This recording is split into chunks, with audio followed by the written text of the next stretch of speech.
Bueno, muy bienvenidos a una nueva clase abierta de la especialización en Economía Social y Gestión de Entidades sin fines de lucro.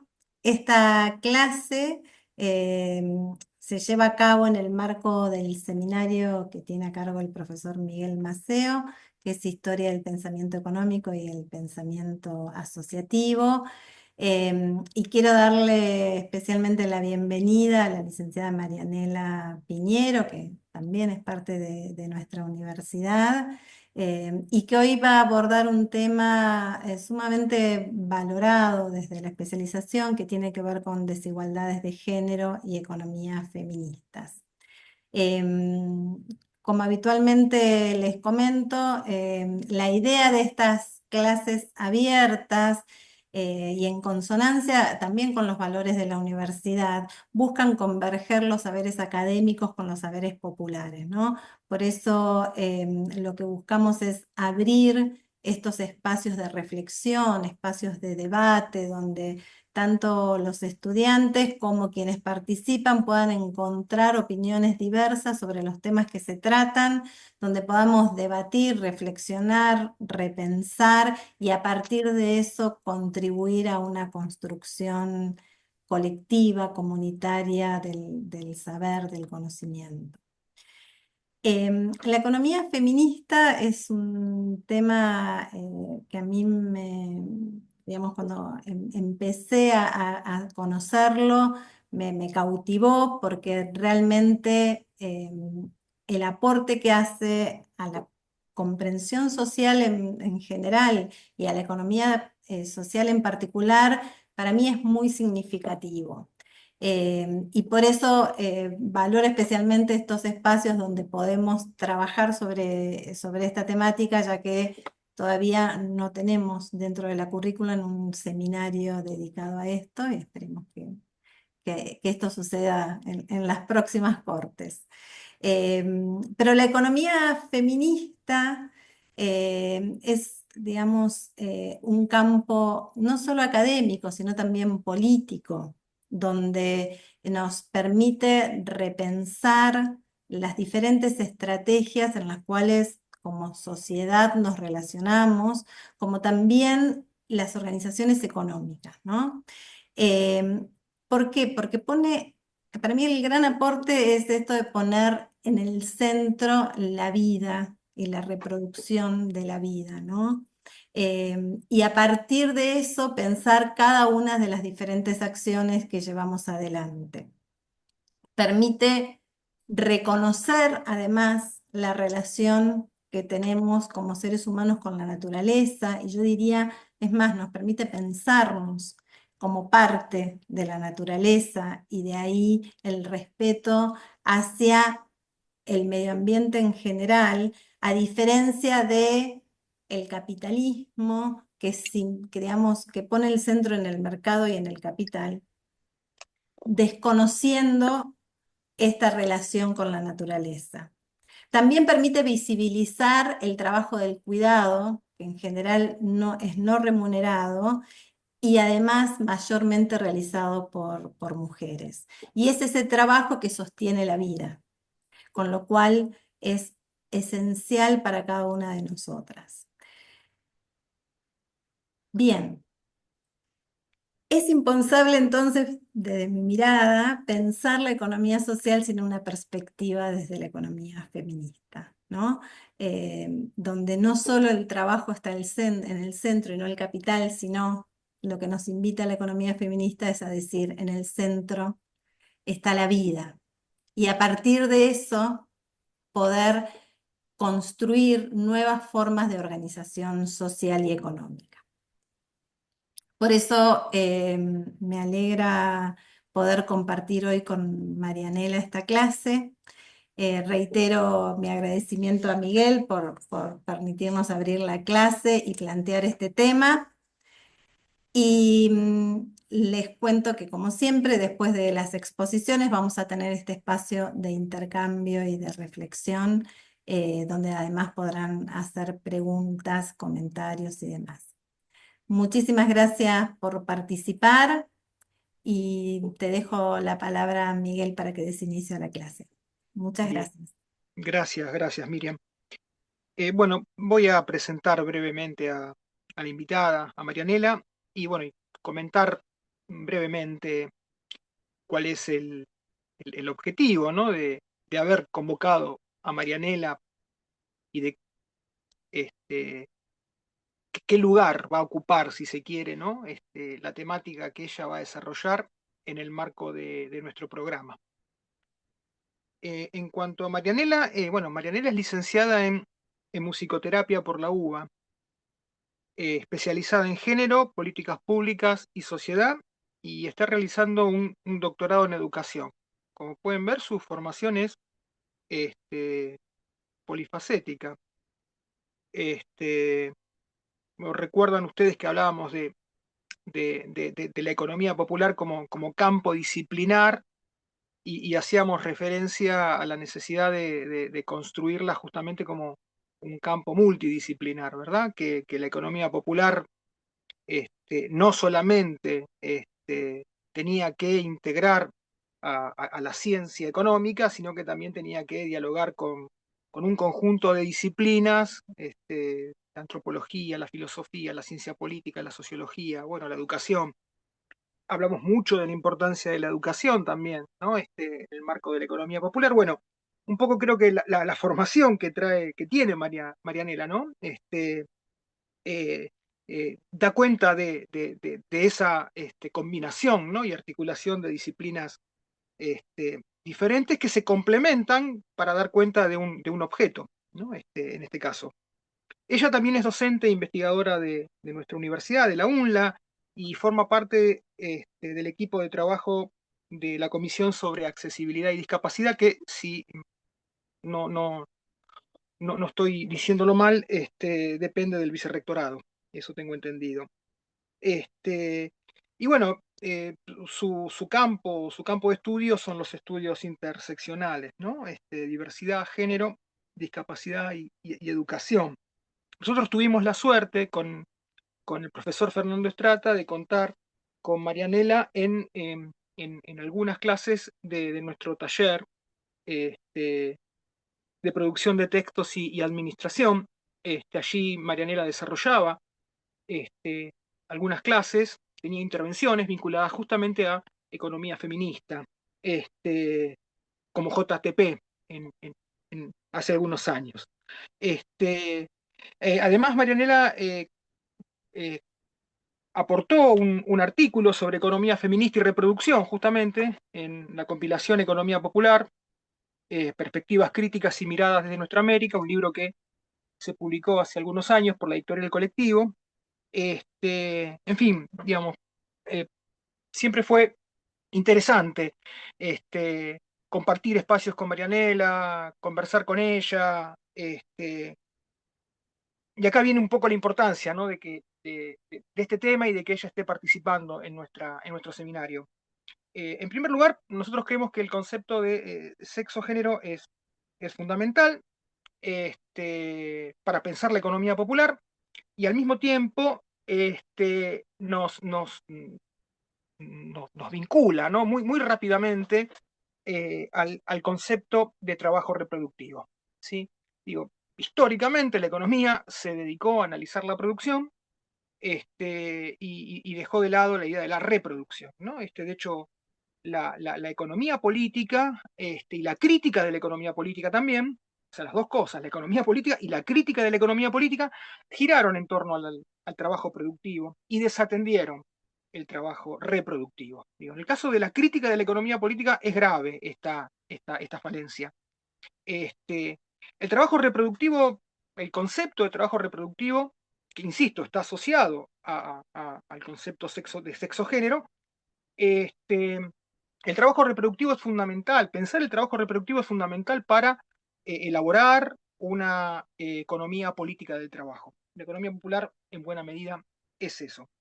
Y hay otra cuestión, digo, que nos parece interesante también y que Marianela seguramente aportará sobre este punto, que es la noción, ¿no? de interseccionalidad o el enfoque interseccional.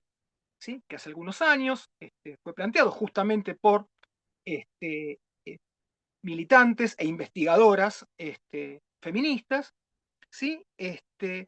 Y la idea de la interseccionalidad, la noción de interseccionalidad nos parece fundamental para, digamos, consolidar a la economía social o a la economía popular como un campo disciplinar con relativa autonomía. Así que bueno, un poco la idea es conversar con Marianela sobre estos temas, ¿sí? Y después, por supuesto, de la intervención de Marianela, la vamos a dejar hablar, la vamos a dejar que ella desarrolle su tema y al final está abierto a preguntas, intervenciones de los estudiantes, de los que se han sumado a esta actividad desde fuera del seminario y por supuesto de todos nosotros y nosotras. Así que bueno, le dejo la palabra a Marianela y obviamente le reitero nuestro agradecimiento. No, el agradecimiento es mío. Primero que nada, saludarles a todos. Qué bueno ver un montón de caras conocidas que hace mucho que no veía. Gracias Miriam por este espacio. La verdad que como bien decían ustedes, justo en este momento es un tema bastante importante de tener en cuenta, porque ha sido bastante apaleado, digamos, la temática de feminismo en general y sobre todo la situación de las mujeres en un contexto como el actual. Así que agradecida a Migue y Miriam por este espacio, y agradecida también a quienes hoy están acá presentes para escuchar. Si les parece, arranco, porque ya Migue dijo todo de mí y aparte hay muchos que ya me conocen. Em, voy a poner un power como para que vayamos siguiendo los temas. Si pueden ir anotándose las preguntas que crean que les van surgiendo. Eh, Está bueno porque voy a intentar hacer una síntesis un poco del recorrido que compartieron Miguel y Miriam. Y como es un poquito largo, quizás está bueno que vayan anotando las preguntas y después las conversamos. No sé si ahí se puede ver bien la presentación. Ok. ¿Se ve? Se ve bien, si lo puedes poner como pantalla completa, quizás ayude. A ver ahí. ¿Se ve como pantalla completa? Perfecto. Sí, buenísimo. Bueno, voy a empezar con un poco de nociones básicas, un poco lo que contaba Miguel en relación a sexo-género, que son dos categorías que bien conocemos, pero que es importante que partamos todos desde la misma base, que conceptualicemos, digamos, desde el mismo lugar. Entonces, vamos a entender sexo por una categoría biológica, ¿sí? Y en esta categoría biológica, cuando nace una niña, se, se nomencla como, desde el binarismo, varón, mujer, femenino, masculino, ¿no? A diferencia de la categoría género, que nos viene a proponer un desafío mayor en donde hay una multiplicidad de identidades y que está ligado no tanto a la categoría biológica, sino a una representación cultural. Y entonces, en este sentido, a mí me gustaría sí compartir con ustedes algunos conceptos básicos o nociones básicas desde donde hablamos, que son tres: identidad de género, orientación sexual y expresión de género. Podemos definir la orientación sexual entendiéndola como una atracción emocional y diferencio estos conceptos porque me parece importante que cuando hablamos de género podamos entender desde dónde nos posicionamos, ¿no? Nosotros vamos a hablar de orientación sexual cuando hablamos de una atracción emocional, afectiva o sexual hacia una persona con un género diferente al tuyo. Diferente al tuyo relacionado con la identidad de género. Orientación sexual podría ser lesbiana, gay, bisexual. Dentro de la categoría identidad de género vamos a conceptualizar a las vivencias internas o individuales, por ejemplo, una persona travesti trans. Y dentro de la expresión de género vamos a referirnos solo a las manifestaciones externas de género. Por ejemplo, una vestimenta, cómo alguien habla. Y acá hay una categoría más que me gustaría que sí la tengamos en cuenta para lo que vamos a empezar a ver, que es la perspectiva de género, ¿no? Y la perspectiva de género, nosotros eh, la pensamos desde una frase muy conocida, que es esta de ponerte los lentes violetas y poder mirar el mundo desde otra, desde una deconstrucción que tiene que ver con la propia, ¿no?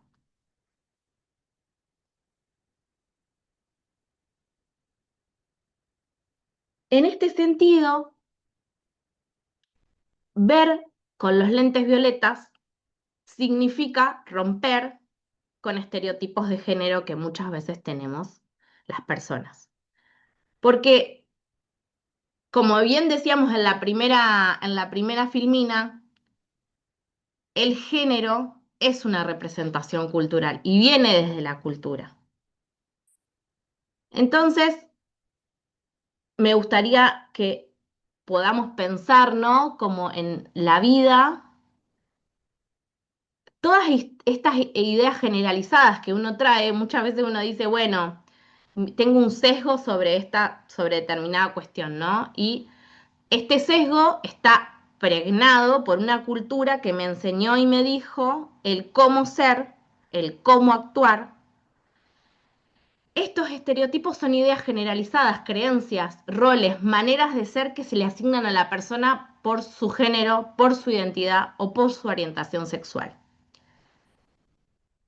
Estos estereotipos de género tienen como bien decía Miguel anteriormente, tienen jerarquías. Entonces, es importante entender que todos tenemos, o todos hemos sido formados, y que tenemos estereotipos con los que nos relacionamos, con los que nos vinculamos, y que son referencia para nosotros.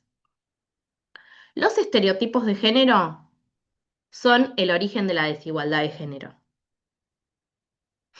Y para eso yo les quería compartir un video que no sé si, a ver, creo que tengo que poner compartir con sonido, ahí va. Que nos habla un poquito de entender que los estereotipos de género se forman desde que uno es muy pequeño. Dicen quienes investigan sobre esta cuestión que entre los 5 y los 7 años, quizás un poquito antes, quizás un poquito después, las personas nos identificamos con determinados roles, con determinadas formas de ser y que eso nos permite luego pensarnos en lo social. Entonces, para ello traje un video que a mí me parece muy representativo de lo que es estereotipos de géneros y para poder empezar a entender que no es que uno es como es porque sí, sino porque fue formado en una sociedad y en una cultura que nos dijo cómo teníamos que hacerlo, cómo teníamos que ser. Díganme si no se escucha.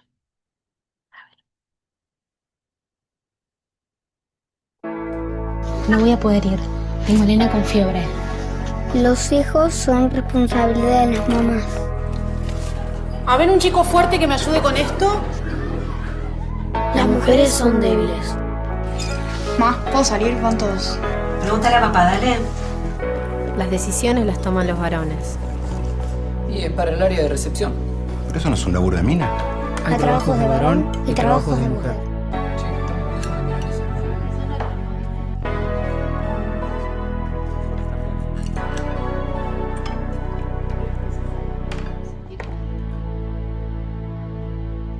Es un mensaje del Consejo Publicitario Argentino. Bien. Hay un artículo que es muy interesante que habla sobre cómo muchas veces nos proclamamos feministas, pero desde la cotidianeidad seguimos reproduciendo estos estereotipos de género, ¿no? Es importante entender que cuando vemos que quien se ocupa de nuestra casa es nuestra mamá, que quien se ocupa de las compras es nuestra mamá, quien se ocupa de lavar la ropa, cocinar es nuestra mamá. Por lo general, nuestra mamá, nuestra abuela, quien ocupa ese rol, ¿no? Nuestra matriz social identifica los roles de cuidado con las mujeres. Que quien sale a trabajar es nuestro papá, que quien trae el dinero a la casa o toma las decisiones económicas es nuestro papá o quien cumpla ese rol. Identificamos el proveedor, digamos, con un hombre.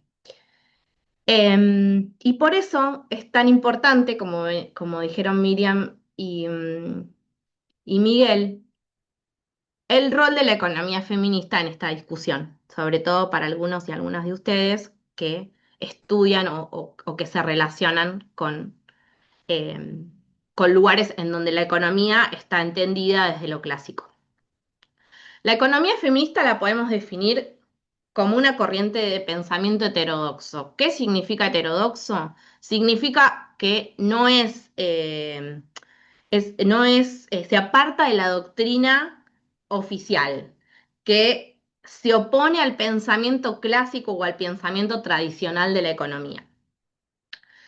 Y este tipo de economía es una economía que cuestiona la economía como la conocemos y que pone, como bien decía Miriam, en el centro el sostenimiento de la vida, las desigualdades sociales y el androcentrismo. El androcentrismo es la forma en que giran los pensamientos alrededor del hombre, ¿no?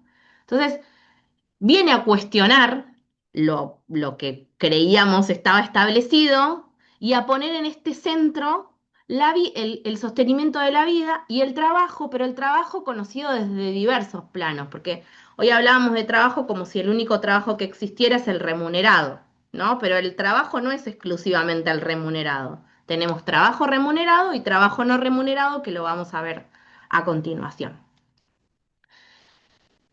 Lo que intenta las economías feministas, porque en realidad no hay una sola vertiente, por suerte hay muchas personas que vienen estudiando estos temas, es pensar estrategias concretas para poder transformar estas dinámicas económicas en sentidos igualitarios.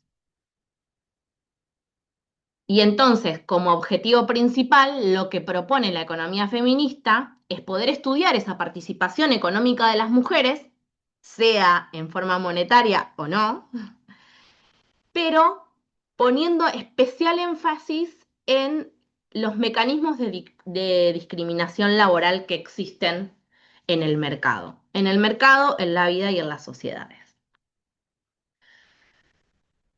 Para quienes estudiamos estos temas y para esta especialización es importante adoptar esta perspectiva, la perspectiva de género en el mundo del trabajo, porque lo que te permite es poder ver, hacer visible que la desigualdad existe y que eso influye en la permanencia y el desarrollo que tienen las mujeres, y acá aparece por primera vez, pero vamos a mencionar bien de qué se trata este concepto, que es LGTBI+, que puede ser LGTBIQ+, depende quién lo escriba, que habla de las diversidades en términos de orientación sexual, identidad sexual y expresión de género.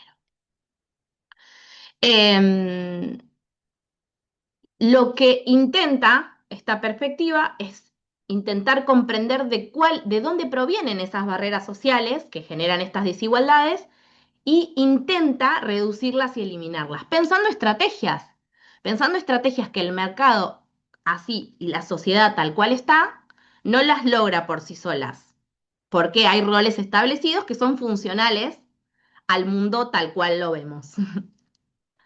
Entonces, yo ahora les voy a pedir, no sé si yo lo puedo ver en el chat, pero sí, les voy a poner unas imágenes.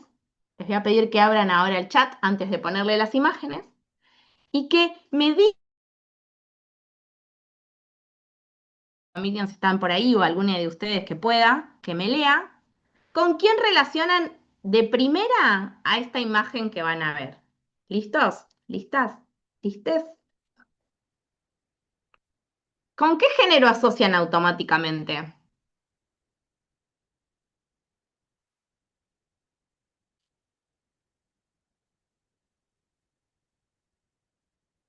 A ver si yo puedo mirar el chat.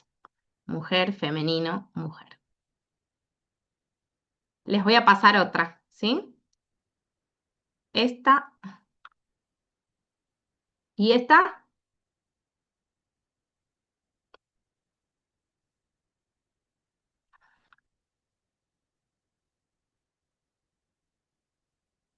Bien. Un poco de esto hablamos cuando hablamos de estereotipo, ¿no? Ustedes, o la gran mayoría de ustedes, relacionaron la primera imagen con mujeres. Sin embargo, es una silueta que así de por sí no te diría si es una mujer o un varón, ¿no? O hablándolo desde el binarismo, porque nadie nombró una persona trans, por ejemplo, ¿no? Porque capaz que ni siquiera nos las imaginamos en el plano de lo laboral. Y en esta, masculino. ¿Por qué? Porque, bueno, son oficios, profesiones, trabajos que están vinculados específicamente a roles o estereotipos de género. Y a mí se me ocurrió hoy a la tarde preguntarle a la IA si tenía sesgos, ¿no? Porque son cosas eh, que cada vez más, por lo menos las generaciones que nos siguen, están más vinculadas. Voy a dejar de compartir un poquito, así les muestro. ¿Qué me dijo la IA de esto? Yo lo que le pregunté a la IA era personas a cargo del cuidado, fue una, y no sé si ahí se puede ver, pero en su mayoría la IA lo que me muestra son mujeres cuidando, ¿no? Y otra pregunta que le hice a la IA fue, a ver si yo me muevo de ventana, no sé si se mueve conmigo, pero fue jefe de una empresa. ¿Ahí lo ven? ¿A jefe de una empresa? Sí, sí. Bueno, claramente los estereotipos no solamente los tenemos en la vida cotidiana, sino que cuando nosotras queremos representar algo, por ejemplo, preparar una clase, también la inteligencia artificial o Internet nos va a mostrar cosas que tienen que ver con estereotipos de género asignados culturalmente. Bien, voy a volver a la presentación.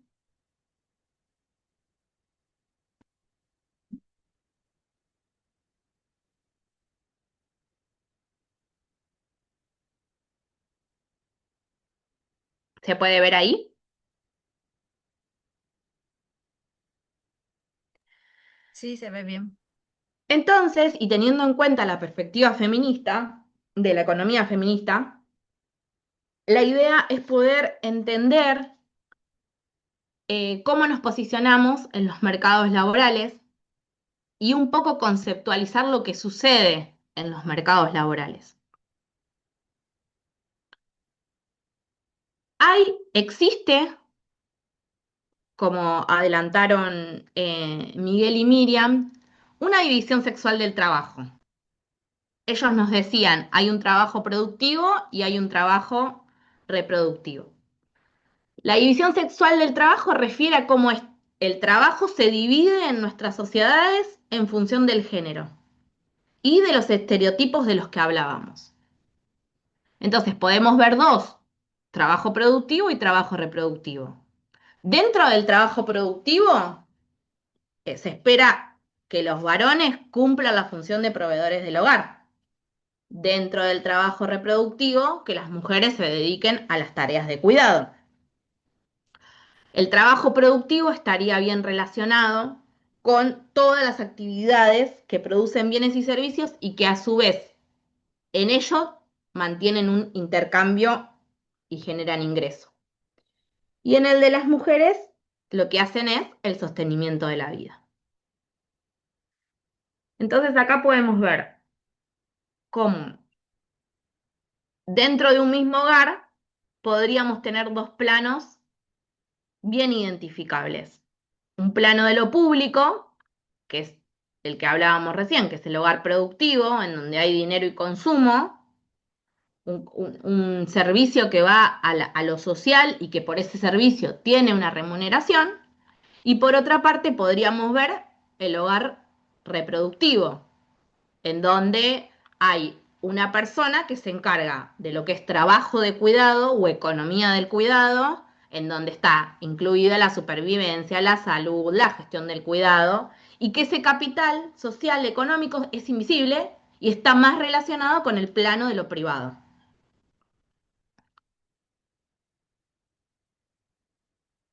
Es importante entender de qué hablamos cuando hablamos de trabajo reproductivo. Porque no es solo el mero hecho del cuidado en sí, sino de todo lo que conlleva ese cuidado, ¿no? Que también implica el autocuidado. Dentro de este trabajo de cuidado o trabajo reproductivo, podemos incluir también la gestión del cuidado. Por ejemplo, el trasladar niñeces, adulteces, personas en situación de discapacidad, nosotros mismos, cuidando a otra persona. Por ejemplo, un turno médico. Por ejemplo, la búsqueda de una escolaridad, el traslado a una escolaridad, el traslado a una actividad extra programática. La compra de las comidas, la organización de la limpieza de la casa. Son todas acciones o actividades que se entienden dentro de las tareas de cuidado. Y que quienes ejercen este cuidado en nuestras sociedades son predominantemente mujeres y LGTBI. Y acá podemos ver, yo acá sí hago una salvedad en relación a los años en donde tomo estas encuestas. La realidad es que durante los últimos tiempos, en el plano de las estadísticas, estamos bastante limitados y limitadas. Les puse la encuesta nacional del uso del tiempo del 2021, en donde se muestra la diferencia en horas de trabajo. Los varones destinan la mitad del tiempo que las mujeres al trabajo de cuidados, y venimos medio atrasados con todo lo que es relevamiento y datos en este tema, pero les puse lo último que encontré.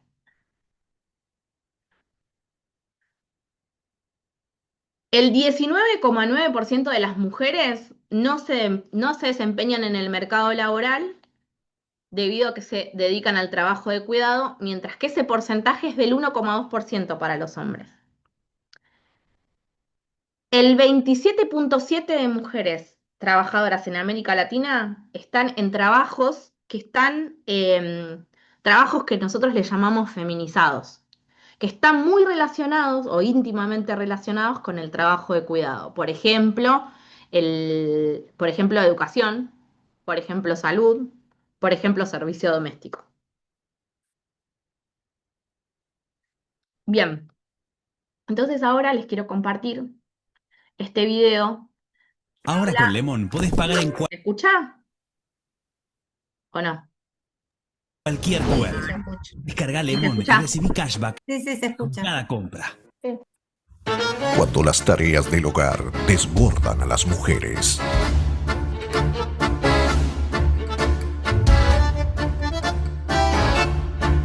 Un grupo de hombres que resuelve todo tipo de problemas aparecerá y las ayudará, haciendo lo que mejor saben hacer: simular. ¿Qué hay que comprar? Decime y lo hago. ¿Por qué estás haciendo todo eso sola? No habías avisado. Si vos no me lo decís, yo no puedo saberlo. No soy adivino. Pichi, tranquila. Yo te ayudo. Los ayudadores. Un grupo de hombres con distintas habilidades y que no toman ningún tipo de decisión o acción proactiva en las tareas del hogar y de cuidado. Encontralos en tu familia, en el trabajo y grupo de amigos.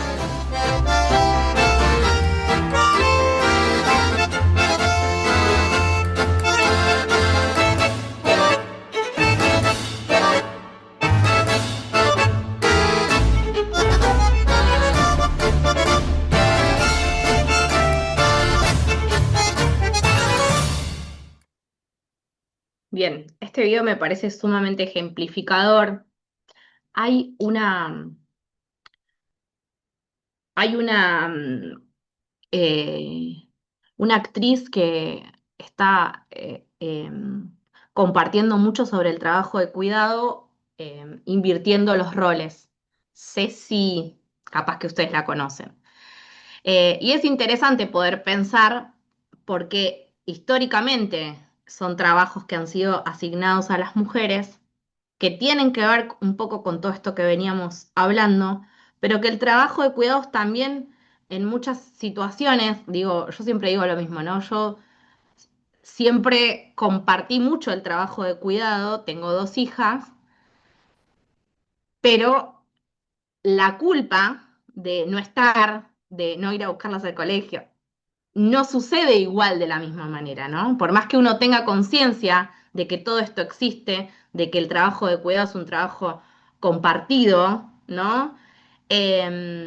Siempre las mujeres, pero que tiene que ver justamente con esta construcción social de la identidad, hemos asumido la tarea de cuidado como una responsabilidad nuestra. Entonces también hoy en día, por más que uno tenga conciencia de todas estas cuestiones, también si no hay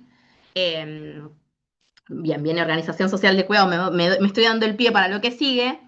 Si no hay una organización social del cuidado, seguimos sintiendo la responsabilidad del trabajo de cuidado. Y por eso es importante este concepto, que es fundamental para poder empezar a pensar en las sociedades, y yo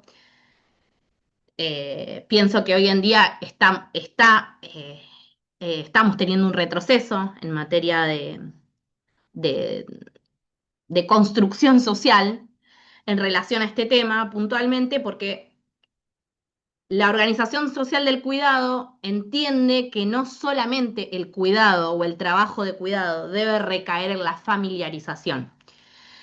Y por eso la organización social del cuidado, conceptualizada como la forma en que se organizan y resuelven las diferentes necesidades de cuidado, incluye diferentes actores de la sociedad. Y por eso, en esta organización de cuidado y en este trabajo que hizo la economía feminista en ponerle un valor al trabajo de cuidado, hay sectores que son sumamente importantes, como son el Estado, como es el sector privado, como es la comunidad. Entonces, para poder entender la organización social del cuidado, uso un concepto que es el concepto de diamantes de cuidado. Y el concepto de diamante de cuidado incluye las familias, pero también incluye el mercado, el Estado y las organizaciones sin fines de lucro, o lo que veíamos antes como comunidad. En nuestro país, la organización social no solo está feminizada, sino que está altamente familiarizada. El cuidado, quizás quienes trabajamos en entornos que tienen la perspectiva de género, no nos ha sucedido de igual manera, pero el mercado a nivel general delega estas tareas de cuidado, este trabajo de cuidado específicamente en las familias. Y hace algunos años, en el año 2022, desde el Ministerio de las Mujeres, Géneros y Diversidad de Nación, se hizo una propuesta a la ley de contrato de trabajo en donde se reglamentaba un artículo que existía desde el momento en el que se consolidó la ley de contrato de trabajo, que era el artículo 179, que hablaba de este tema. O sea que es un tema que viene históricamente relegado, no porque no existiera, sino porque no se le daba una respuesta. La reglamentación del artículo 179 insta a las empresas a acompañar la tarea de cuidado, o instaba, yo no sé en este momento cómo está, esto fue por decreto, fue el decreto 144 del 22, y en este decreto lo que se hacía era comprometer a las empresas a que tuvieran 3 alternativas. La primera alternativa era un espacio de cuidado dentro del establecimiento. La segunda alternativa era en forma de consorcio con algún establecimiento educativo cercano. Y la tercera alternativa era la subcontratación de espacio de cuidado, en donde las empresas le daban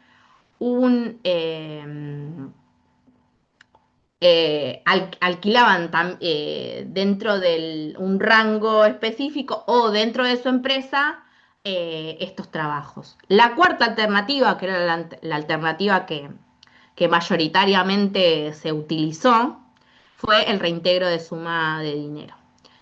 Y digo que fue la que más se utilizó porque en ese momento yo estaba trabajando para el Ministerio de las Mujeres y hacíamos un análisis sobre las empresas.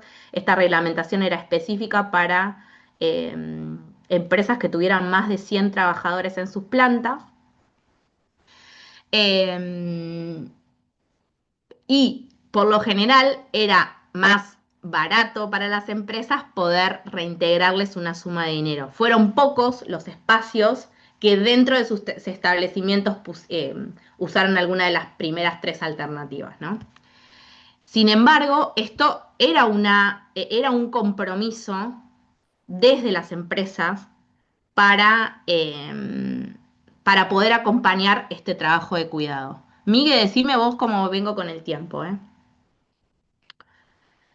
No, bien. Bien. Otra de las cuestiones que se implementaron, digamos, desde el Estado en materia de cuidados fue el acompañamiento hacia el trabajo doméstico, ¿no? La formalización de las tareas de las empleadas de casas particulares, que este también fue un programa de Nación, que lamentablemente hoy en día no está funcionando, pero que sí se acompañaba para que quienes cumplieran cualquier actividad relacionada con el empleo de casa particular pudieran ser acompañadas por el Estado. En ese momento, si yo mal no recuerdo, si vos formalizabas a tu empleada, podías obtener un 50 y 50 por un periodo, por un lapso de tiempo.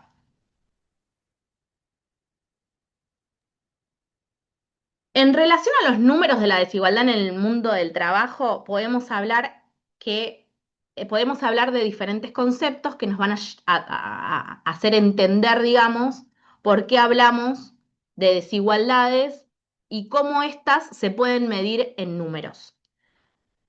Para eso se usan diferentes brechas y segregaciones. Ahora las vamos a recorrer un poquito para que ustedes las puedan entender. Pero primero voy a ir a un primer concepto, que es cómo medimos los números de la desigualdad y en los indicadores de esta desigualdad, que dan cuenta de esta desigualdad en el mundo del trabajo, lo que se tiene en cuenta es la tasa de actividad. Hay dos parámetros, uno es activas y otro es inactivas. Dentro de inactivas van a entrar específicamente quienes no tienen empleo y no están buscándolo. Los números en el cuarto trimestre del 2022 lo que decían era que hay un 51% de mujeres que están activas y un 70.7% de varones que están activos. La brecha entre ellos dos sería casi un 20%. En estos números, la pregunta de la economía feminista sería, ¿pero el otro 49% de las mujeres no trabaja? Y entonces vamos a hablar también, digamos, como decíamos acá, las brechas serían el 20%, por ejemplo, en este caso, y las segregaciones sobre las que vamos a conceptualizar son dos. Una segregación es la segregación horizontal. A lo que nos remite la segregación horizontal es específicamente al concepto de estereotipos de género, que es la inserción laboral diferenciada por estereotipos de género.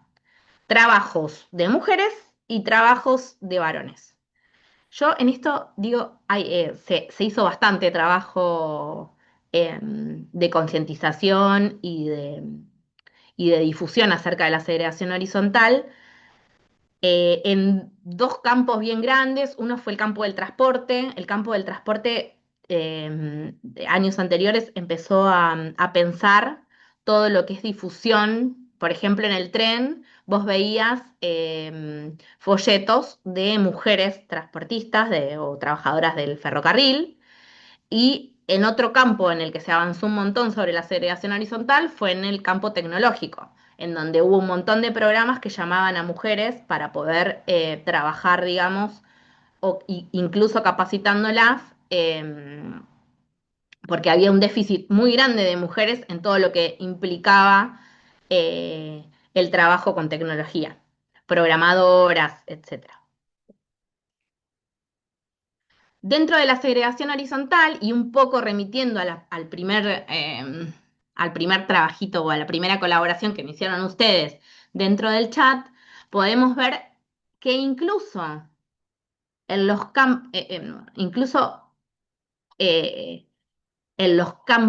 de trabajo se pueden ver las diferencias salariales. Y por eso es re importante analizarlo desde la segregación horizontal, porque vos, por ejemplo, podés decir, bueno, pero la educación está sumamente feminizada y las directoras son mujeres. Bueno, sí, pero si vos comparás un salario de una docente con un salario, no te digo de minería, pero sí te digo de, por ejemplo, transporte, vas a ver una diferencia bastante grande. Entre un colectivero y una directora creo que no hay casi diferencia económica. Justo el otro día lo pregunté, por eso más o menos sé que están en eso, digamos. Entonces, y la responsabilidad de una dirección quizá no sea la misma que de un transportista, pero sí el salario de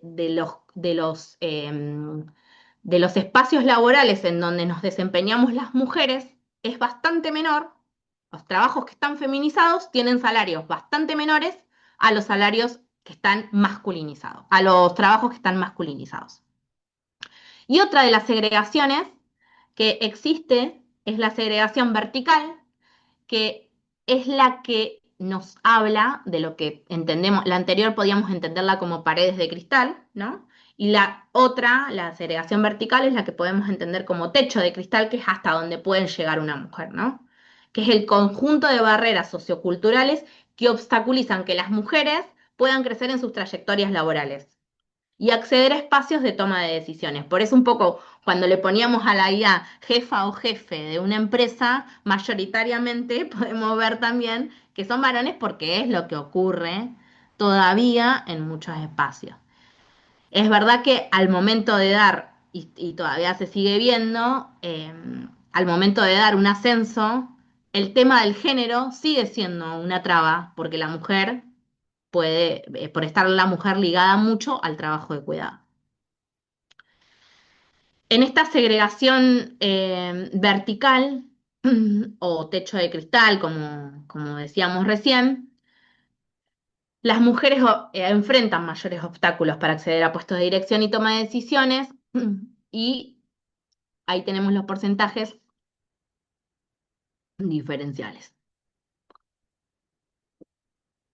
Actualmente las mujeres son en promedio un 23,3% menor que los varones,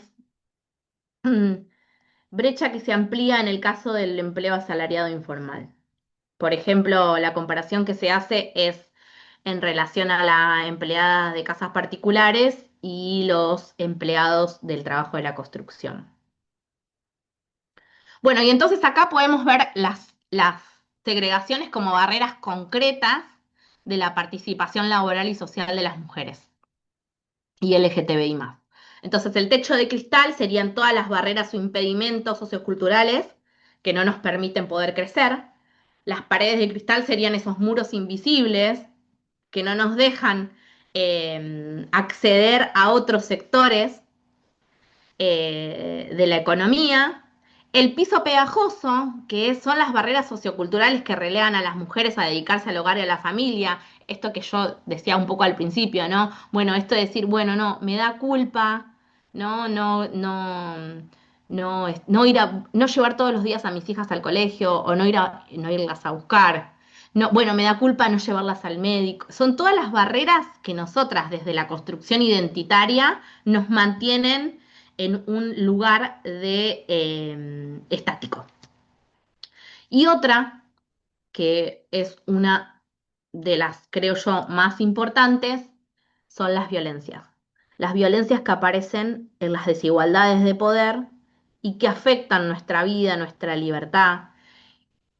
Violencias laborales, violencias del entorno, ¿no? Porque muchas veces también, incluso en nuestros espacios familiares, eh, recibimos violencias ¿no?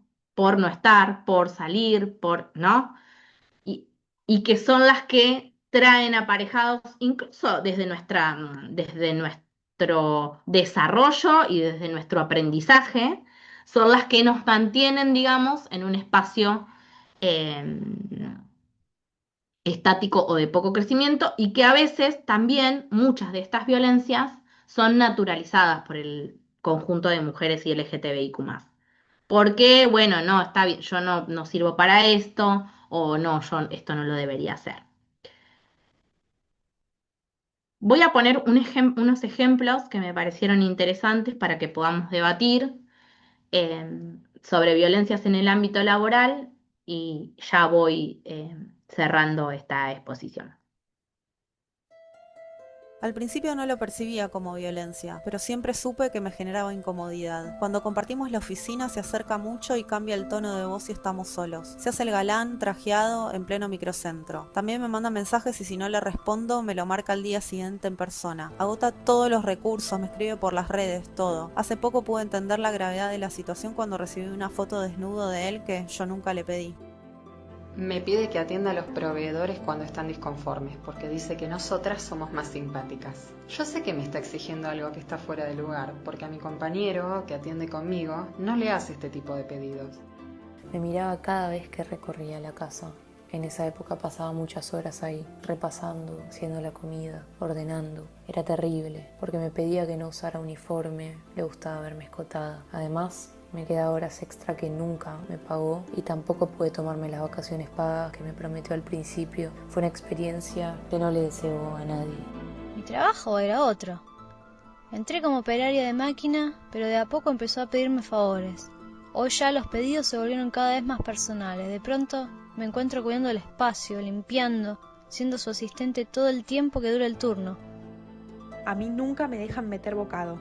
En las reuniones se habla de cuestiones económicas, administración de dinero y esos temas, y yo tengo un montón de cosas para decir pero no me dan lugar. Me siento invisible y ni siquiera una mosca molesta, como si solo pudiera hablar de cuestiones organizativas, de cómo trabajar con chicos en actividades deportivas, mantener el orden, cuestiones prácticas. ¿Les pasó? Nunca pude nombrarlo como acoso, pero lo es. Me escribe por WhatsApp después del horario laboral y me hace preguntas fuera de lugar. Cuando dejo de contestarle, se enoja y me dice que no sirvo para esto, que nunca voy a ser una buena médica. Nunca me sentí cómoda para expresar mi orientación sexual en el trabajo. No hablo de mi familia ni de mi pareja porque las personas que me rodean siempre hacen chistes con la orientación sexual, chistes que nos discriminan. Nadie sabe que estoy en pareja con Rocío desde hace años. ¿Un ascenso? Imposible. Si lo tiene ganado otro, un varón. Pasa que yo estoy llegando a los 30 y a mi edad las mujeres se embarazan. Qué loco, ¿no? Pensar que nunca estuvo en mis planes tener hijos.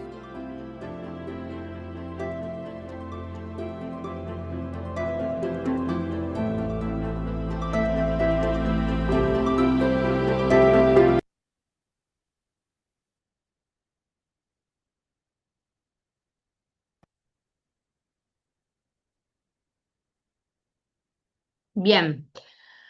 Bueno, un poco todas estas cuestiones que recorrimos me parecía que eran interesantes, estuvieron como muy compiladitas, eran un montón de cosas en muy poquito tiempo, pero quería compartirlas con ustedes porque me parece que son conceptos que están buenos, sobre todo para poder entender desde la economía social y desde la economía feminista.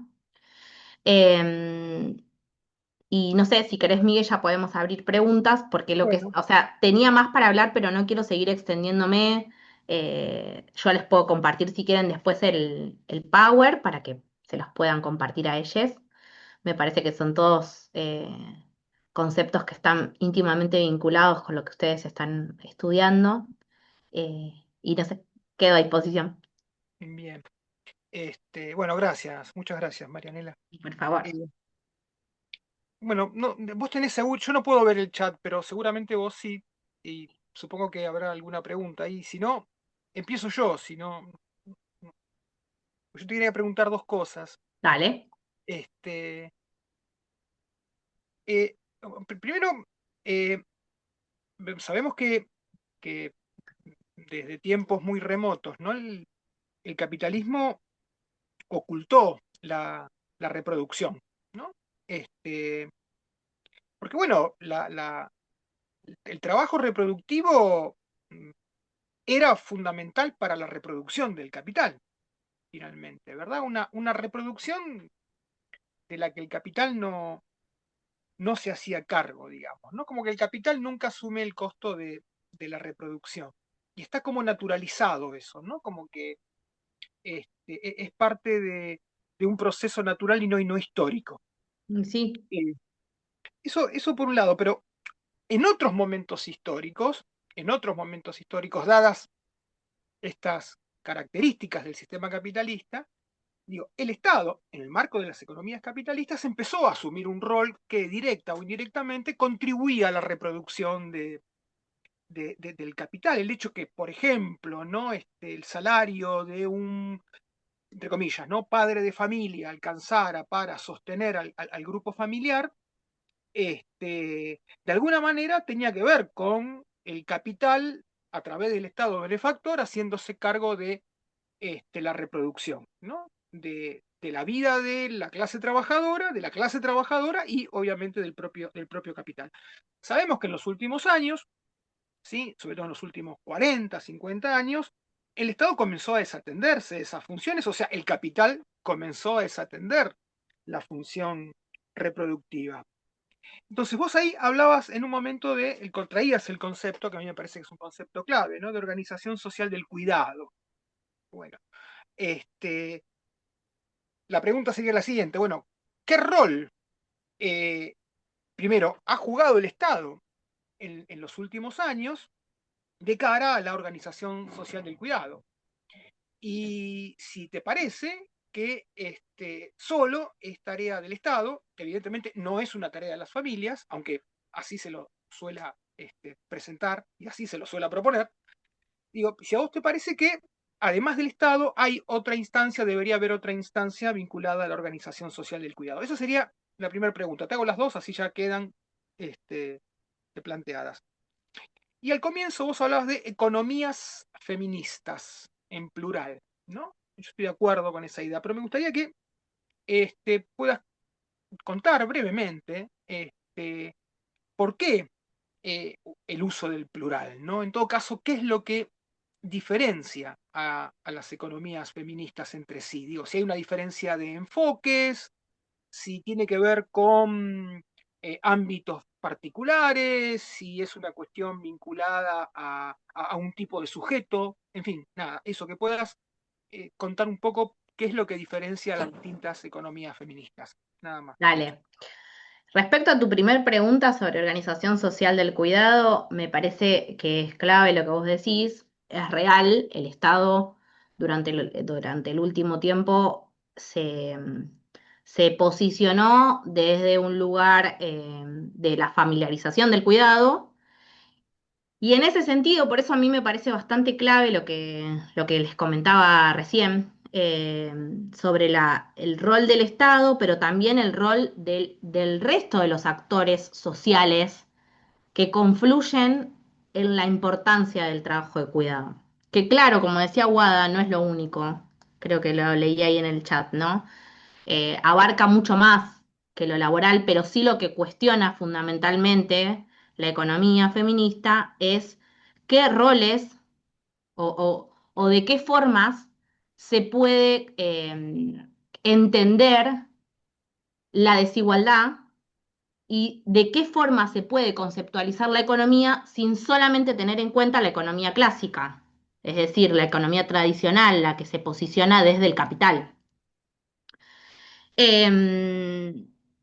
Respecto a lo de economías feministas que vos decías, Miguel, recién, decimos economías feministas porque no hay, o sea, si bien el posicionamiento de la economía feminista coincide y confluye en la pregunta o el cuestionamiento que le hace a la economía tradicional, no siempre se toman los mismos, los estudios no se hacen desde el mismo lugar para entender a las economías feministas, ¿no?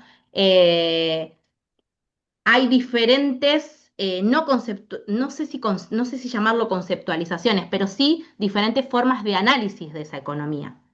Entonces, no es una única forma de ver la economía feminista, no es una sola la economía feminista, porque hay diferentes formas de analizarla, ¿no? No sé si no sé si te respondí las dos Sí, sí, preguntas como para poder entenderla. sí, sí. Bien. Ahí tenés preguntas en el chat, supongo, Sí, ¿no? eso, Guada me puso, entiendo que la economía feminista también abarca, más allá de lo laboral y las tareas de cuidado de la familia, se da en el cuidado de los cuerpos, los territorios, los saberes ancestrales. Sí. ¿Está ahí, Guada? Sí, sí, está Hola. presente. Ah, Hola, sí. ¿querés abrir micrófono? Dale, lee la Acá voz. estoy, acá estoy. ¿Cómo va? Bien, mucho gusto. Igual. Gracias por este encuentro. Ahí te No, estaba agregando otra, otra preguntilla. Nada, esto de que las tareas de cuidado a veces como que nos quedan resumidas a algo muy de lo cotidiano, y de las mujeres de la ciudad. totalmente. Y creo que también los feminismos o la economía feminista eh, plantea que el cuidado del territorio, o sea, el cuidado de los cuerpos como territorio, el cuidado de los saberes ancestrales, que está en manos de las mujeres durante mucha historia durante el transcurso del tiempo en muchas comunidades, y me parecía, bueno, que tener tu mirada de eso Sí, es que es y re compartir interesante esto, es re porque interesante. sí, Esa mirada es re interesante porque es verdad que incluso todos la gran mayoría de los feminismos nos hemos son de la ciudad, posicionado, sí, totalmente, son de de la la ciudad, ciudad, de las mujeres blancas, total, también quienes hemos podido acceder de alguna u otra forma a la a academia, academia, sí, sí, tal cual, totalmente. claro, Es claro. un posicionamiento, pero sí, bueno, sí hay muchos estudios que trabajan sobre lo que vos nos proponés, sobre los cuerpos, sobre los territorios, y que también eh, la economía feminista, la economía en general y los feminismos también eh, tr- traen a colación un montón de saberes ancestrales, porque de hecho las culturas, el trabajo de cuidado en las culturas de los pueblos originarios Claro, no es nuestra cultura, ¿no? claro, Como claro, el yo trabajo de cuando cuidado. recién Sí, sí, Sí, perdón. cuando recién decías, perdón, no que interrumpí, esto de las tareas de cuidado a cargo del Estado, yo pensaba en los ayllu, pensaba en las formas comunitarias de cuidado, ¿no? Y de cómo los saberes de los pueblos originarios, o de los saberes ancestrales, recuperando eso que son mucho más feministas, aunque la mirada racializada los vea como estructuras patriarcales, eh, feministas desde el concepto feminista de la actualidad, ¿no? Quiero decir. Sí, sí, sí, sí, se entiende. Y nada, esto, que las formas de cuidado están planteadas desde otro lado y no con la célula de la familia como eje, sino de una comunidad educando a las futuras generaciones. Totalmente. Y que o sea, yo veo en este diamante del cuidado como una actualización, digamos, de esa misma dinámica que se daba, porque en realidad, o sea, la organización del cuidado implicaría todos esos factores, pero con el pensamiento blanco, heteronormativo, heteronormado. Sí. No dio, o sea, intenta asimilar o traer esto que vos nos decís que es real, porque es algo lo más parecido posible a esas formas de cuidado implementadas, donde igualmente, claro que sí, muchas miradas están puestas sobre lo patriarcal, ¿no? De los pueblos originarios, pero que en algún punto era mucho más social que lo que hoy en día tenemos como cuidado. Sí, sí, sí.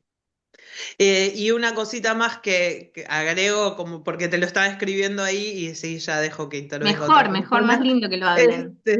Y no, decía, o me preguntaba si por ahí estabas de acuerdo en que algunas cosas que está planteando ahora la economía feminista, la economía social ya las venía trayendo Sí, con anteriores, como 100 años antes, más o menos.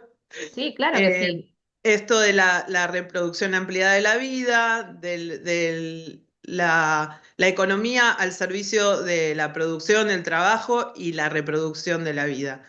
Sí, claro que Eso sí. creo que el cooperativismo, más allá de que después, fácticamente, quienes hacen cooperativismo son varones, cis, bla, bla, bla, ¿no? Pero los conceptos que trae el cooperativismo y la economía social creo que están bastante relacionados o que ya te traían como una respuesta a ciertos temas que plantea la economía feminista. Sí, por eso yo dije cuando terminé la economía social y la economía feminista, porque yo creo que claramente son hermanas. Claro. Son hermanas porque en esta lucha, o sea, en esta idea, no sé si lucha, pero sí en esta idea de poder analizar desde otros lugares las economías, los pueblos, las sociedades, tienen muchas similitudes. Ahora sí, lo que, bueno, hay como cada vertiente, ¿no? Viene a plantearnos algunas tensiones distintas. La tensión fundamental de la economía feminista o de las economías feministas, es poder centrarnos en poder pensar esas desigualdades que vos bien mencionabas recién y traerlas también a lo que es el mercado laboral, o sea, algunos otros condimentos que quizás todavía no estaban puramente analizados. De hecho, con Miguel compartimos, él editó un libro en el que participamos con otra compañera, en donde escribimos específicamente el trabajo de cuidado que realizan hacia personas en situación de discapacidad, que ahí hay hay otras cosas que confluyen inevitablemente y que tienen que ver con lo que ellos decían al principio, que es la interseccionalidad, ¿no? Que nos daría Claro. para hablar un montón, porque acá, Ese término necesito definirlo y volver a definirlo y volver a tratarlo. bueno, les puedo Habría pasar que hacer otro seminario completo Sí, totalmente, porque para la ahí si quieren les interseccionalidad. compartimos después algo de bibliografía requete interesante Sí, genial. que hay sobre interseccionalidad, porque para mí es como lo que nos falta seguir pensándolo o seguir reflexionando sobre los cómo, ¿no? Los cómo uno piensa a las sociedades sin tener en cuenta la diversidad de interseccionalidades que se dan en nuestras sociedades en cada uno de los sujetos que a veces analizamos, estudiamos, investigamos o incluso queremos llegar, digo, desde el cooperativismo, ¿no?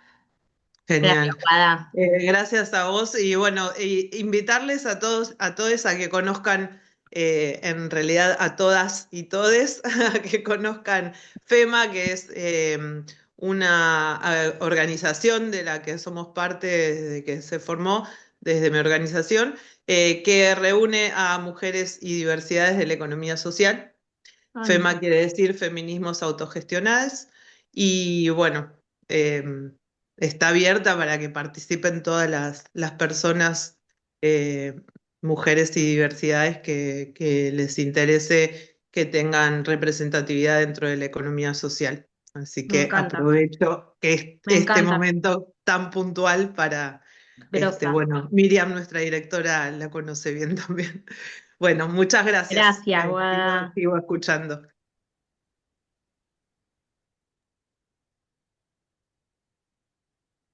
Había algunos comentarios en el chat, no sé si Sí. quieren comentar algo. Si no, yo aprovecho esta instancia para, más que para preguntar, para comentar. Una de las placas donde comentabas el porcentaje de mujeres activas laboralmente y hombres, ¿no? Que había aproximadamente un 50% en el caso de mujeres y 70% en el caso de hombres. También me gustaría marcar que ahí se evidencia la no visibilización de la economía informal, ¿no? Porque digo, hay un 30% de hombres que supuestamente tampoco están trabajando y que no es así, porque digo, esa medición está hecha desde quienes tienen trabajo o están buscando, pero hay un porcentaje significativo de la población que no tiene trabajo formal y tampoco lo está buscando porque vive a partir del trabajo informal y de lo que podríamos llamar también economía popular, que se ve aún más evidenciada la brecha en el caso de las mujeres, pero esto también pone en relieve la importancia de la economía informal en nuestra economía, ¿no? Y la necesidad de pensar políticas públicas específicas para la economía informal. Me parece que es importante ponerlo en relieve.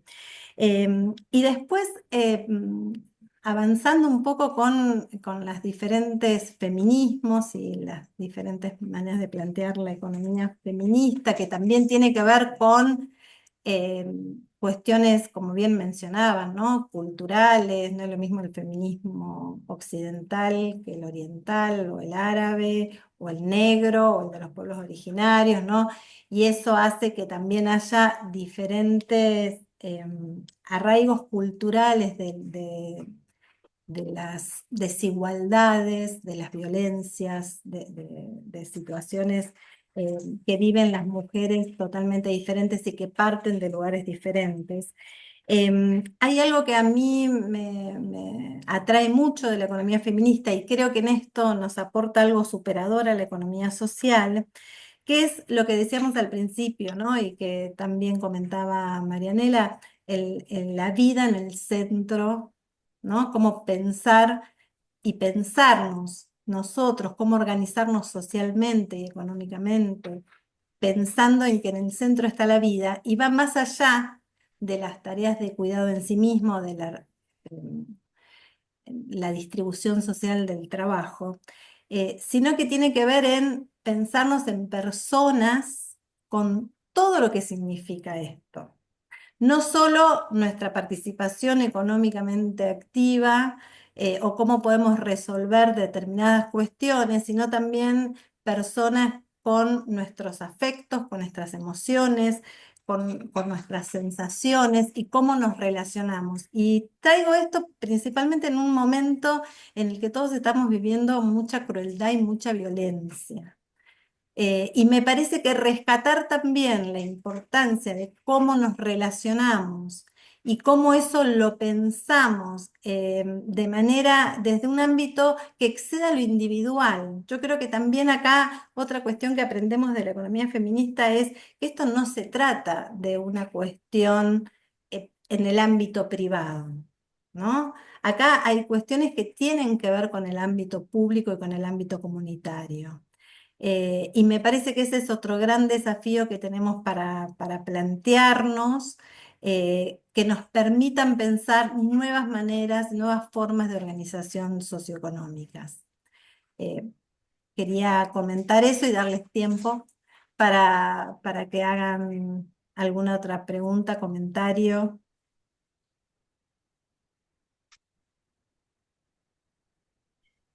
Yo quería hacer un comentario, una reflexión más que nada, porque me quedé pensando en una de las placas que después de uno de los videos que vimos que hablaba como de lo cotidiano, ¿no? De lo difícil que es la deconstrucción quizás más cotidiana, más de los pequeños actos, y me puse a pensar en que yo soy madre, tengo dos hijos, un varón y una mujer, vamos a decir así, y es agotador esa micromilitancia cotidiana de que todo el tiempo, no sé, los comentarios en la escuela, vas al kiosco la persona que atiende ya dice algo sobre la nena y sobre el varón, y vos, te juro que yo termino el día, estás como atajando todo el tiempo eh, o cosas que ven en la tele, cosas que como que lo cultural, ¿no? Cómo los va preformando. De hecho,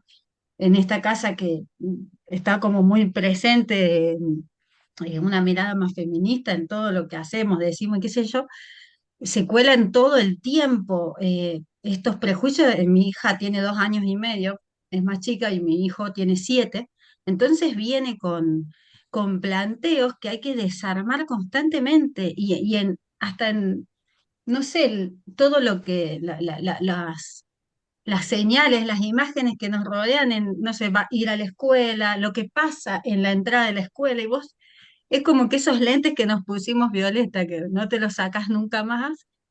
eh, a veces digo, ay, qué agotador, hay que estar desarmando todo el tiempo, todo, Sí, porque yo es creo que uno lo sigue impresionante. haciendo en algún punto porque sabe que está haciendo una aportación a Es una futuro. militancia directamente, es la más Digamos, difícil. pero es esto, es un poco lo que veíamos, ¿viste? Vos decís, entras a cualquier local de ropa y lo primero que te preguntan es, ¿para una nena o para un varón?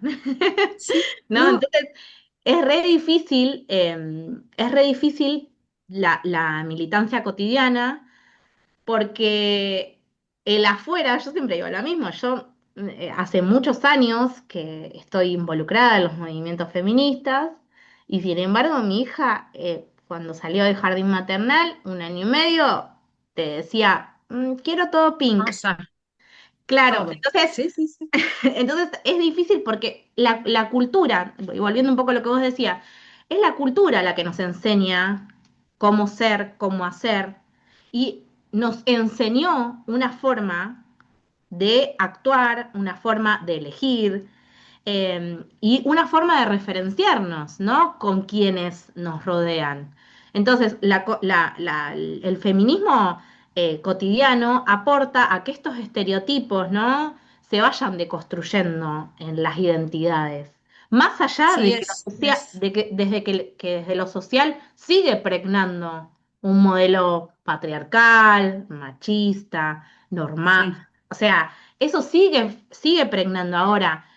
También es real que hay cuestiones que se van modificando. A mí una me pasó hace bastante poco. La señorita de mi hija estaba embarazada y cuenta que estaba embarazada y que iba a hacer el baby shower. Y que entonces la familia no sabía de qué género, sexo iba a ser su hija, género no, de qué sexo iba a ser su hija, Ujú. y que había preparado entonces una caja con globos rosas. Entonces mi hija le pregunta, pero ¿y por qué con globos rosas? ¿Cómo sabés vos que le va a gustar el rosa? Digo, son Claro, cuestiones que para mí sí. van colaborando a poder hacer reflexionar. Sí, no, faltan muchos años de construcción, porque esto es históricamente naturalizado, faltan muchos años de construcción. Nosotras mismas, incluso con todos Sí, estos debates, nos vemos reproduciendo a veces en eso de las anécdotas que traes de tu hija.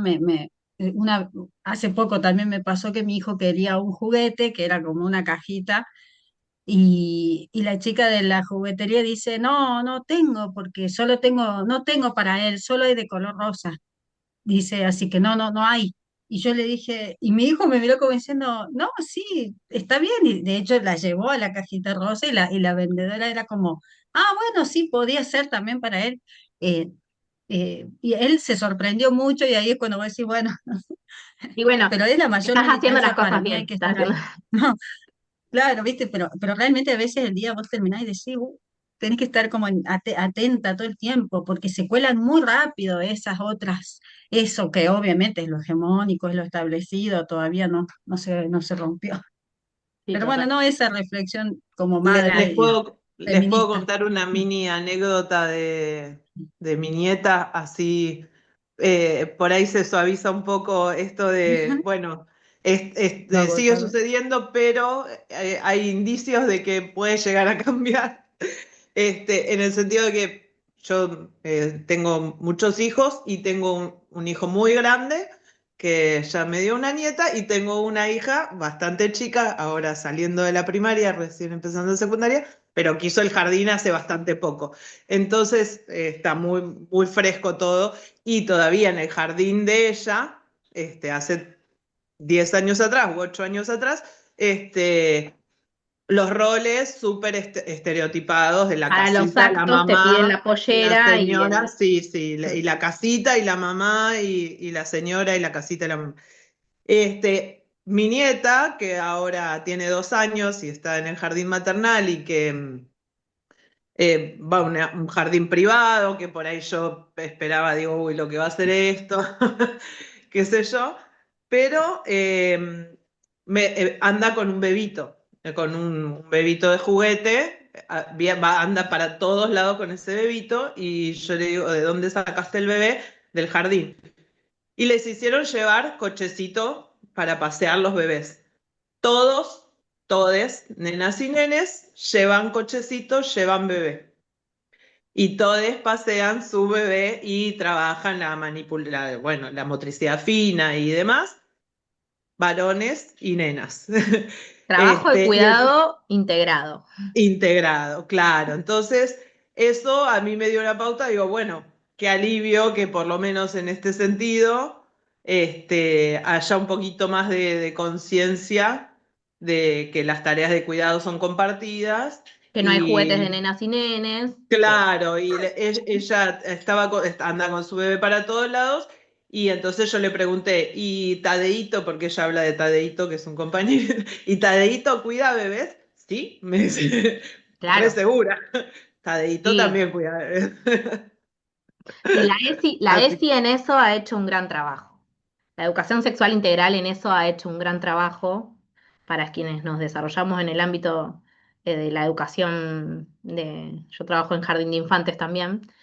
Y ha hecho un gran trabajo porque también ha formado a quienes forman, ¿no? Entonces, en ese sentido, también vinieron a hacer un poco vino la ESI a hacer un poco de ruido a esas formadoras que venían desde un modelo también tradicional y han sido criadas en estas sociedades.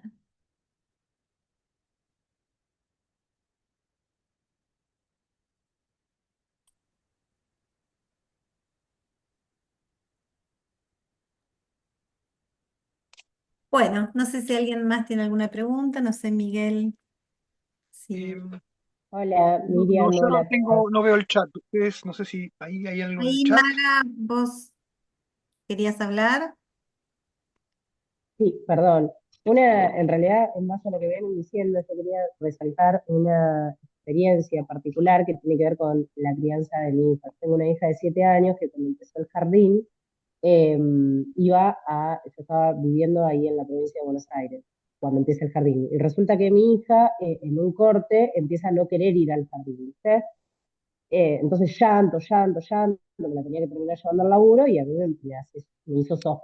O sea, digo, ¿qué está pasando? En donde mi hija, además, desde que nació a los 2 días, estuvo en asamblea. O sea, imagínate que viene curtida con estar vinculado con mucha gente, entonces no tiene problemas de socialización. Entonces voy al jardín a hablar, y claro, resulta que eran parejas pedagógicas, las compañeras que estaban atendiendo ahí, y una estaba formada con ESI y con toda una pedagogía de las infancias, bueno, esto, de ser sujetos de derechos, de que tienen opinión, de que tienen, y la otra no estaba formada en ESI y justamente venía con toda la pedagogía esta de que el niño es pasivo o la niña es pasiva, y que, eh, o sea, vos vení para acá, que ahora es hora de merendar, ahora es hora de esto, ahora se juega esto. Y claro, mi hija, no, o sea, obviamente chiquita, pero sin entender eso, como que no lograba adaptarse a esta segunda compañera. Entonces hubo toda una cosa que tuvimos que elaborar ahí, en donde tuvimos que hablar con las docentes para decirle, che, fíjense a ver si la que puede, en donde maniobrar en la articulación con Juani, mi hija, podía ser la que estaba formada. O sea, lo quiero traer, ¿por qué? Porque o sea, es indispensable que las compañeras, ¿entendés?, vinculadas a la educación y vinculadas a la crianza de nuestros hijos estén formadas en ESI y estén formadas en esta pedagogía de entender que los pibes y las pibas tienen derecho, tienen voz, tienen opinión y que, bueno, eso quería traer, disculpen. No, está muy bien lo que traes, porque todas las vertientes y sobre todo la educativa, que también está muy ligada a la feminización de un trabajo que puramente hacemos las mujeres sobre el trabajo de educación, ¿no? Eh, Formal e informal, eh, necesita inevitablemente del entendimiento y de la formación en estos temas que resultan totalmente importantes. Tu hija pudo reconocerlo, pudo darse cuenta y lo manifestó como ella le salió mejor y lo pudo expresar. Hay muchos otros que no, ¿no? Hay muchos otros que siguen naturalizando estas formas de cuidado, estas formas de trato, ¿no? Y que ahí, digo yo, está el conflicto fundamental, donde no se puede porque ni siquiera desde la parte, bueno, no sé si era escuela estatal, pero bueno, desde el Estado o desde la educación privada, no solamente desde la casa ve eso, sino que lo naturaliza también en los espacios, en otros espacios externos. Y ahí sí es como un retema, porque seguimos replicando las mismas formas naturalizadas de trato y de cuidado. Yo quería comentar algo. Eh, Nosotros desde el primer encuentro insistimos con que no se debe romantizar a la economía popular, ¿no? Y damos muchos ejemplos de cómo se cae muchas veces en una mirada romántica de la economía popular, se idealiza una experiencia puntual, este, desvinculándola muchas veces, ¿no? Del entorno en el cual esa experiencia se desarrolla. Y decíamos que, bueno, que si uno pretende, ¿no? Convertir a la economía social, a la economía popular, en un sector orgánico de la economía, ¿no? Y no simplemente en un complemento de la economía capitalista, bueno, no romantizar era un gesto importante y un punto de partida. Ahora, cuando hablamos de economía popular, es evidente, ¿no? Que estamos hablando de una economía fuertemente feminizada. Es una economía feminizada. Y decir esto, digamos, a tono descriptivo me parece perfecto. Ahora, ¿cómo hacer para que la economía popular no sea una economía feminizada? Digo, en algún momento ya hablábamos de, bueno, una tarea del Estado, digo, familiarizar la organización social del cuidado es, nada, mantener el carácter feminizado de la economía popular, ¿no? Bueno, hablábamos del rol del Estado, decíamos que era necesario, pero que a todas luces era insuficiente. Entonces, pues bien, ¿cuál es el rol de la comunidad?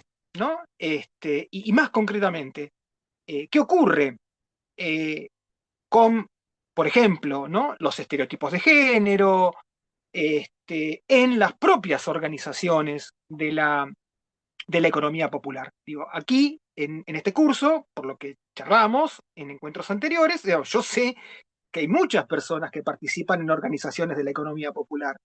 Bueno, me gustaría saber, digamos, qué experiencia tienen en relación a esta cuestión. Digo, bueno, están en organizaciones que están fuertemente feminizadas, ¿verdad?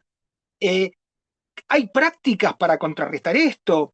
Digo, ¿cómo se combaten esos estereotipos? Digo, ¿cómo influyen esos estereotipos? Digo, pienso en cooperativas vinculadas al reciclado, bueno, en fin, digo, todo el universo que apareció aquí alguna vez.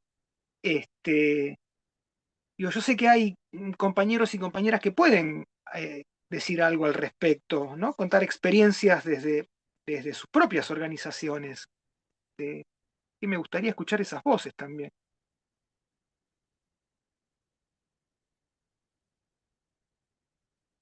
¿Sí? No sé si está Sebastián, por ejemplo.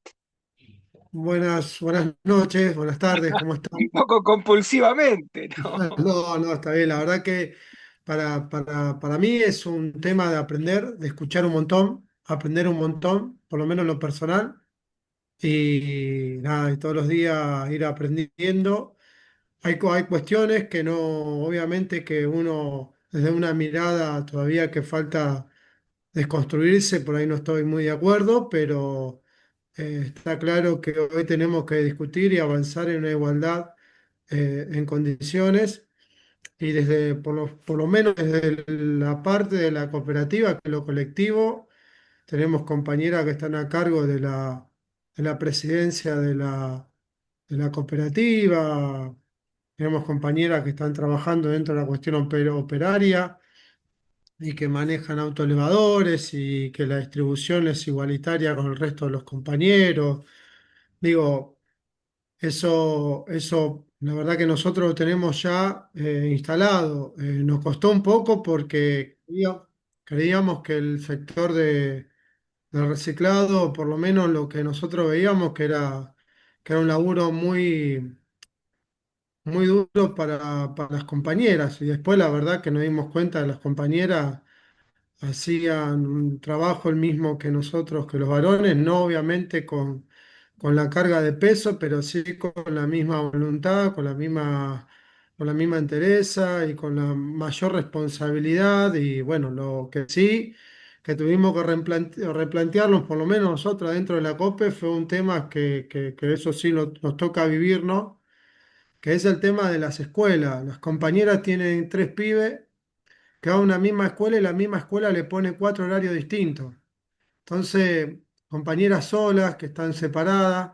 Entonces es muy difícil. Nosotros de nuestro laburo, che, tengo que salir un rato antes, andar, venir, volver, andar a llevar al pibe. Digo, eso lo podemos hacer por ahí dentro del esquema de otro trabajo dentro de las condiciones capitalistas, no se puede hacer, pedir para salir antes de la fábrica o de la municipalidad o donde sea, no te permite.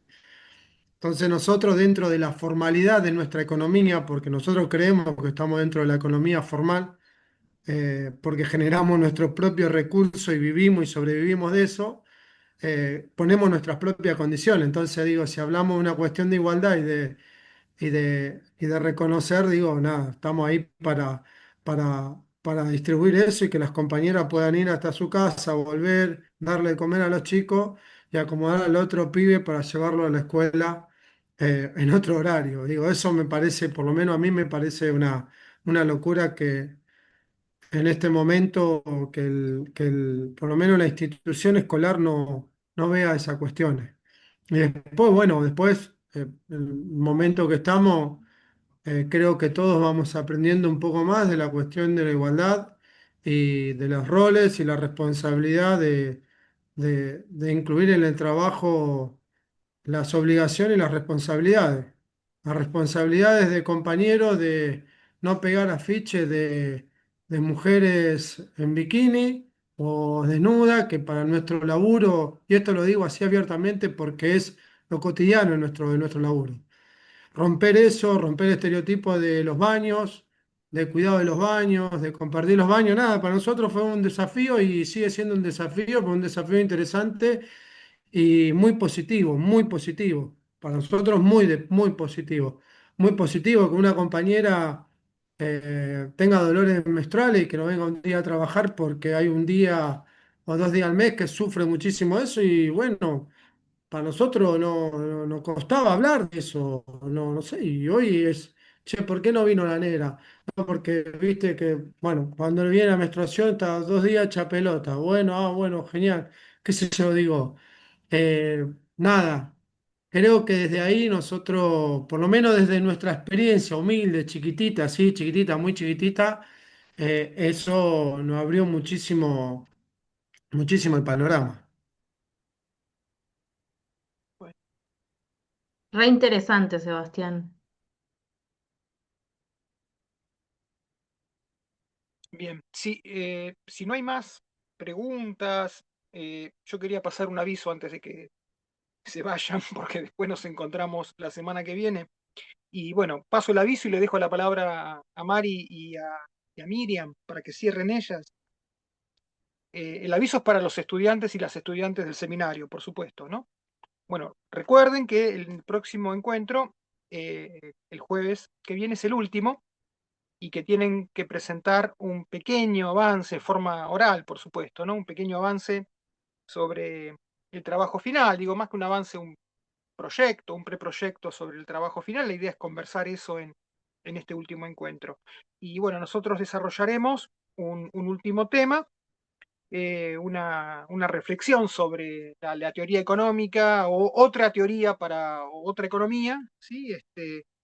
A los fines de, bueno, avanzar en una definición de la economía popular. Y con eso estaríamos cerrando. Bueno, ahora le cedo la palabra a Marianela y a Miriam para que hagan el cierre. Bueno, Antes decir que fue de un darle gusto contar gracias. con Marianela, perdón, y agradecer a Miriam y a Marianela, a Marianela su participación y a Miriam, bueno, este espacio, ¿no? Muchas gracias, Miguel. Le quería dar la palabra a Maga antes de Marianela, que levantó la mano. Re hincha pelota, pero no, les quería contar porque el, el otro día no pude, nada, no pude contar en qué cooperativa estoy y entonces se lo quería contar al profe también. Yo soy parte de una cooperativa de construcción. La cooperativa nuestra se llama Hornero Construcciones y está radicada en Santa Rosa, La Pampa. Yo soy de La Pampa. Respecto a esto, a nosotros nos costó, nos sigue costando horrores el tema de incorporarse, podría decir, sí, incorporar la perspectiva de género vinculada a todo, pero hemos podido lograr muchísimos avances, pero costó, ya les digo, 5 años de formación y asistencia técnica y acompañamiento y estar, y en eso hemos logrado, por ejemplo, esto, la flexibilidad, parece una pavada, pero no lo es, la flexibilidad en la asistencia a los actos escolares, tanto para los compañeros como para las compañeras. O sea, para nosotros es indispensable el acompañamiento de nuestros hijes en esos espacios. Pero de nuevo, eso lo propusimos las compañeras. Entonces, al proponerlo las compañeras, también como que estamos o sea, no sale de los compañeros, ¿me explico? Todavía falta esa transformación cultural de entender que eso es un acontecimiento indispensable para la crianza de nuestros hijos. Así todo, sí, como lo hemos promovido y digo, los propios compañeros que van a los actos de sus hijos, ¿entendés? Porque nosotros decimos, che, pero vos no tenías el acto de... Y entonces está la flexibilidad para poder salir del horario laboral para poder ir. Bueno, quería contar que sí, que por ejemplo, estábamos en pos de hacer un reglamento. Bueno, obviamente en algún momento era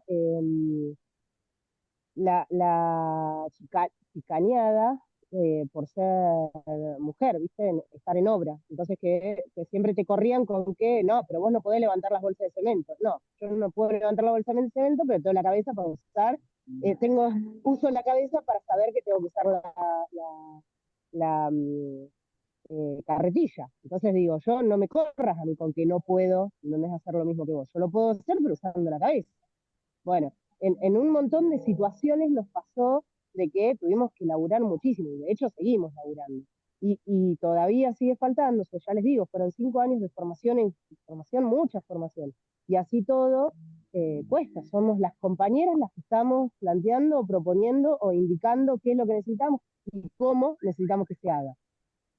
Por suerte, hoy nuestros compañeros nos acompañan. La verdad es que al inicio fue complejo. Eso te quería contar, Miguel, porque no estuve para contarte eso. No pude contártelo la vez pasada que estabas preguntando, la primera vez que estabas preguntando quiénes éramos, de dónde veníamos.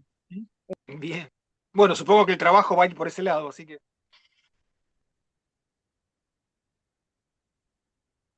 Bueno, Marianela, no sé si querés cerrar de alguna manera. Voy a tomar lo que acaba de decir Maga porque es un regalito que me hizo. Una pelota al centro, dirían. No, es súper interesante lo que ella decía porque un tema muy importante de las economías feministas y de las economías tradicionales es el tema de las licencias. En los empleos formales, las licencias, por ejemplo, por embarazo o por nacimiento, siempre son para las mujeres. Y en esto poder pensar lo importante, como bien decía Maga recién, lo importante que son los varones en la construcción de sociedades sin desigualdades, porque si yo digo, desde los feminismos ya instamos a que un montón de cosas sucedieran, seguimos luchando porque eso suceda, pero inevitablemente requiere que todos los que somos partes de esta sociedad nos involucremos, ¿no? Entonces, es fundamental lo que decía Ma en relación a poder pensar, por ejemplo, no sé, en España hoy en día algunas empresas tienen la licencia 4 meses y 4 meses, el padre se las puede tomar en cualquier momento, los vínculos se hacen desde muy pequeñas. ¿Por qué dicen, ay no, la madre es la madre? ¿Por qué? Porque la mamá es la que puede tomarse la licencia si tiene un trabajo remunerado, no hablando de trabajo, perdón, en relación de dependencia, ¿no? Si tiene una situación de relación de dependencia, puede tomarse la licencia y bueno, acompaña ese vínculo desde el nacimiento, que los padres no lo tienen a esa posibilidad, ¿no? Entonces, bueno, digo, como sociedad nos queda mucho pendiente por modificar, me parece que justo la especialización que ustedes están haciendo es una herramienta de transformación social y viene a poner en cuestión mucho de lo que creemos construido, que hay que deconstruir, así que les refelicito y quedo a disposición para lo que requieran. Le voy a pasar a Migue algunos materiales que quizás les sean de utilidad para que puedan compartir. También les paso el Power y remil agradecida por este espacio, me voy recontenta y con un montón de aprendizaje. Me encantó escucharlos. Gracias, Guada, gracias, Maga, gracias, Sebastián, gracias, Mica. Gracias por los comentarios. Me parece que esta construcción es entre todos, todas y todes. Bueno, muchísimas gracias Marianela por traernos este tema, Miguel por darnos la posibilidad de tratarlo en la clase y me parece importante llevarnos esto, ¿no? Que las desigualdades de género son transversales a todas las economías y que la economía social no es ajena a eso, que tenemos mucho para trabajar, mucho para hacer y en diferentes dimensiones, ¿no? Al interior de nuestros hogares, al interior de las organizaciones, pero también cómo repensar un sistema económico más justo, más democrático, más inclusivo, también contemple lo que nos trae la economía feminista en cuanto a las desigualdades de género, a la importancia de las tareas de cuidado, eh, a la importancia, que creo que alguno de ustedes en el chat lo comentaba, de el respeto a la naturaleza, los derechos de la naturaleza y entender esta interdependencia con la naturaleza, para pensar propuestas superadoras a las que quizás tradicionalmente también pensamos desde la economía social, solidaria y popular. Creo que la economía feminista nos permite un desafío, un escalón más, así que los invito a pensar en todas esas dimensiones. Muchísimas gracias por participar y nos seguiremos viendo. La clase va a quedar guardada para quienes quieran volverla a ver en el canal de YouTube, así que le vamos a compartir luego el enlace. Muchísimas gracias.